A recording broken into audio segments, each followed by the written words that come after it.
ফের রাতের শহরে পথ দুর্ঘটনা, বেপরোয়া গতির বলি দুই বাইক আরোহী। এবার ঘটনাস্থল শোভাবাজার। প্রত্যক্ষদর্শীদের দাবি, শনিবার গভীর রাতে বাইকে করে শ্যামবাজারের দিকে যাচ্ছিলেন তিন যুবক। উল্টো দিক থেকে আসা একটি লরির সঙ্গে বাইকের মুখোমুখি সংঘর্ষ হয়। ঘটনাস্থলে মৃত্যু হয় দুই বাইক আরোহীর।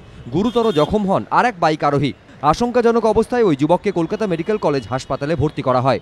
লরিটা বেপরোয়াভাবে টার্নিং নিয়েছিল, হ্যাঁ বেপরোয়া টার্নিং নিয়েছিল। আর বাইকগুলি কারো মাথায় হেলমেট ছিল না, ওরাও বেপরোয়াভাবে এসে একদম সামনে এসে ভিড়িয়ে দিয়েছে। লরিওয়ালা সামলাতে পারেনি। কারোর মাথায় হেলমেট ছিল? কারো মাথায় হেলমেট ছিল না, কারো মাথায়। এবং বাইকগুলি খুব রাফ ড্রাইভ করছিল, জোরে আসছিল। হ্যাঁ হ্যাঁ জোর, মানে বেপরোয়া 80 কিলোমিটার স্পিড ধরে রাখুন। তখন মোটামুটি রাত্রির ধরে রাখুন এই 1টা-1:30 বাজে এরকম। পুলিশ সূত্রে খবর, বাইক আরোহীদের কারো মাথায় হেলমেট ছিল না। বাইক ও লরি দুটোই বেপরোয়া গতিতে যাচ্ছিল। দুর্ঘটনাগ্রস্ত বাইক ও লরি আটক করেছে পুলিশ। গ্রেফতার করা হয়েছে লরির চালককে। ময়ূখ ঠাকুর চক্রবর্তী, এবিপি আনন্দ, কলকাতা।